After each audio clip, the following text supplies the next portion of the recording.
क्या सऊदी अरब अपनी 40 साल तारीख बदल रहा है? क्या सऊदी अरब इमाम मेहदी के आने का रास्ता हमवार कर रहा है? अस्सलाम वालेकुम नाज़रीन, मैं हूं माजिद मलिक। अभी कुछ ही अरसा पहले की बात है जब सऊदी अरब ने मूवी सिनेमास पर लगाया गया अपना 40 साल पुराना बैन खत्म कर दिया और अपना पहला कमर्शियल सिनेमा ओपन कर दिया, जिस पर दुनिया जहान से कई तरह के तासुरात सामने आए। हजारों मुसलमानों ने सऊदी अरब के इस इकदाम पर मायूसी का इजहार किया और वहीं पर कई लोग वो भी थे जिन्होंने सऊदी गवर्नमेंट की इस जिद्दत पसंदाना इकदाम को सराहा और इस बात पर खुशी का इजहार किया कि सऊदी अरब भी अब जदीद दुनिया के साथ कदम से कदम मिलाकर चलने के लिए तैयार हो रहा है। लेकिन अभी इस बात को पूरी तरह एक्सेप्ट भी नहीं किया गया था कि खबर आई कि पिछले दिनों सऊदी अरब में पहला अल्कोहल स्टोर बाकायदा ओपन कर दिया गया है। यानी सऊदी अरब के दारुल हुकूमत रियाज में शराब की पहली दुकान खोल ली गई है और इस तरह करीबन 7 दहाइयों बाद सऊदी अरब में अब शराब की खुलेआम खरीदो फरोख्त होने लगेगी। दोस्तों, जैसा कि हम सब जानते हैं कि शराब इस्लाम में किस कदर सख्ती से हराम करार दी गई है, लेकिन अफसोसनाक तौर पर दुनिया के तकरीबन हर मुसलमान मुल्क ने किसी न किसी तरह गैर मुल्कियों को अपने मुल्क में शराब मुहैया करने का रास्ता निकाला हुआ है, जिससे दूसरे ममालिक को यह सोचने का मौका मिला है कि क्या मुसलमान खुद ही अपने दीन के बताए गए असूलो जवाबित को भूल गए हैं। कुछ ही दिनों पहले की बात है कि सऊदी अरब के शहर जद्दा में तकरीबन 25,000 सऊदी नौजवानों के एक गिरोह की वीडियोस वायरल हुई, जहां उन्हें मौसीकी और नाच गाने में मसरूफ देखा जा सकता है। ये नौजवान बड़े फख्र से मगरबी लिबास में मलबूस थे और इन्हें इस बात की कोई शर्मिंदगी नहीं थी, बल्कि वो सब इस तरह एंजॉय कर रहे थे जैसे ये इनके लिए मामूल की बात है। और ऐसा हो भी सकता है कि ये सऊदी अरब की वो नौजवान नस्ल है जो दूसरे मगरबी ममालिक में हर चीज एंजॉय कर लेते हैं जिसकी सऊदी अरब में पहले ममानियत थी, लेकिन अब वो इस बात पर खुश हैं कि इन्हें ये सहूलियात अपने ही मुल्क में मुयस्सर आ गई। प्यारे साथियों, ये सब सऊदी शहजादे मोहम्मद बिन सलमान के विजन 2030 का एक हिस्सा है, जिसमें न्यूम सिटी प्रोजेक्ट भी शामिल था। शहजादा मोहम्मद बिन सलमान, जिन्हें उर्फ आम में प्रिंस MBS भी कहा जाता है,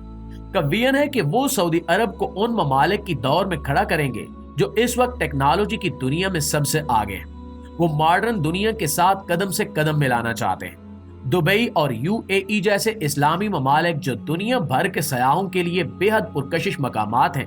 क्योंकि चाहे कोई मुसलमान हो या गैर मुस्लिम, हर एक को अपनी पसंद नापसंद के मुताबिक दुनिया की हर चीज मुयस्सर आ जाती है, जिसमें बड़े बड़े shopping brands, clubs, malls, restaurants, cinema houses और बीच साइड शामिल हैं। चुनांचे दुबई हर वक्त गैर मुस्लिम सयाहों से भरा हुआ होता है, जहां इन्हें रेस्टोरेंट्स में हलाल हराम हर किस्म का खाना भी मिल जाता है और सैर तफरीह का भी हर एलिमेंट शामिल है। सऊदी अरब भी इसी रास्ते पर चलते हुए अब कभी सिनेमास और कभी अल्कोहल शॉप्स का इफ्तिताह कर रहा है। नाज़रीन ग्रामी, 58 साल मोहम्मद बिन नाइफ ने अपना ताज अपने कजन 31 साल मोहम्मद बिन सलमान को दे दिया,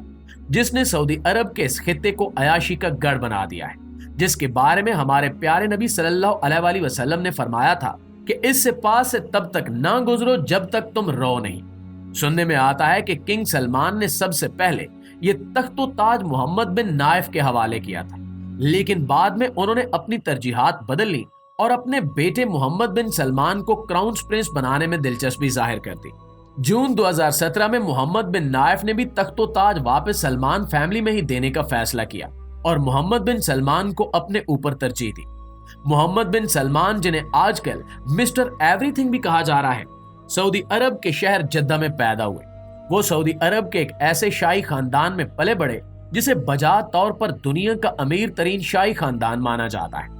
उन्होंने रियाज में किंग सऊदी यूनिवर्सिटी से लॉ की तालीम हासिल की, जिसके बाद उन्होंने अमेरिका में कई जगहों से मैनेजमेंट के कोर्सेज किए, जिसने इनकी सोच और पर्सनैलिटी पर बहुत गहरा असर डाला। यही वजह है कि इनकी बनाई गई हर पॉलिसी में मॉडर्नियत का रुझान साफ नजर आता है। साल 2010 में जब शहजादा मोहम्मद बिन सलमान बाकायदा तौर पर सियासी निजाम का हिस्सा बने, तो इनका सबसे बड़ा गोल ही यही था कि वो सऊदी मुआशी निजाम को मजबूत करेंगे और तेल पर इन्हिसार कम से कम कर देंगे। शहजादे मोहम्मद बिन सलमान का शुमार वाज़े तौर पर दुनिया की अमीर तरीन शख्सियात में किया जाता है। कहा जाता है कि इन्होंने $300 मिलियन में एक फ्रेंच शेटिव खरीदा है, जो कि एक बहुत बड़ा मीलों पर फैला हुआ महल नुमा घर है اور کچھ رپورٹس میں دعویٰ کیا گیا ہے کہ سالویٹر نامی آرٹسٹ کی دنیا کی مشہور و معروف اور مہنگی ترین پینٹنگ کا گمنام خریدار بھی شہزادہ محمد بن سلمان ہی ہیں، جنہوں نے اسے $450 ملین میں خریدا ہے۔ پیارے دوستو، دنیا کا امیر ترین شہزادہ ہونے کے علاوہ محمد بن سلمان ایک ظالم اور جابر حکمران کے طور پر بھی جانے جاتے ہیں، جو صرف اپنی مرضی کے مطابق چل رہے ہیں۔ انہوں نے اپنے دور حکومت میں اب تک سعودی عرب میں سینماز کی اجازت دی، میوزک کنسرٹس ارینج کیے، نائٹس کلب کھولے اور ہم جنس پرستوں کو بھی اس سرزمین پر داخلے کی اجازت مل گئی۔ ایک حدیث پاک کا مفہوم ہے کہ ان لوگوں کی تباہ شدہ بستیوں میں داخل نہ ہو جو اپنی جانوں پر ظلم کر رہے تھے، جب تک کہ تم روتے ہوئے داخل نہ ہو، ورنہ تمہیں بھی ویسا ہی عذاب ہوگا جو انہیں دیا گیا تھا۔ ناظرین گرامی، سرزمین عرب میں یہ وہ جگہ ہے جہاں آپ صلی اللہ علیہ وآلہ وسلم نے فرمایا تھا کہ اس وادی سے روتے ہوئے گزرنا، ورنہ تمہیں بھی اس عذاب سے گزرنا پڑے گا۔ اور ٹھیک اسی جگہ پر سعودی گورنمنٹ نے عیاشی کے اڈے کھول لیے۔ کچھ مذہبی تجزیہ نگاروں کا دعویٰ ہے کہ سعودی عرب رازداری سے یہودی فوجیوں کی مدد کرنے میں مصروف ہے، اور ماضی میں بھی ہم جانتے ہیں کہ سعودی عرب نے یہودیوں کے ساتھ اتحاد قائم کرنے کی کوشش کی تھی، جس میں انہوں نے ایک دوسرے کے لیے نہ صرف اپنے ہوائی اڈے کھولے بلکہ یہودیوں کے ساتھ ٹیکنالوجی کے حوالے سے بھی کئی معاہدے کیے گئے۔ سعودی عرب نے فلسطین کی سرزمین پر کئی ارب ڈالرز انویسٹ کر رکھے ہیں۔ یہی وجہ ہے کہ پوری دنیا جانتی ہے کہ سعودی عرب کے پاس اتنی طاقت ہے کہ وہ فلسطین کے حق میں کھڑا ہو سکے، لیکن جو حکمران سعودی عرب کی مقدس سرزمین پر اسلامی روایات اور تعلیمات کی دھجیاں اڑا رہے ہیں اور یہودیوں کے ساتھ تعلقات بڑھا رہے ہیں، ان سے یہ امید کیسے کی جا سکتی ہے کہ وہ اپنے ایک بے یار و مددگار اسلامی ملک کی حفاظت کے لیے اقدامات کریں گے؟ وہ سعودی عرب جو آج تک مسلمانوں کے رہنے کے لیے بہترین جگہ تصور کی جاتی تھی، اب کسی بھی مغربی ملک سے مختلف نہیں رہا۔ ہم سب جانتے ہیں کہ دنیا کی آخری جنگ عظیم کے وقت جب برائیاں اپنے عروج پر ہوں گی، تب حضرت امام مہدی علیہ السلام کا ظہور ہوگا، جن کے آنے سے ایک مرتبہ پھر اچھائی کا بول بالا ہوگا۔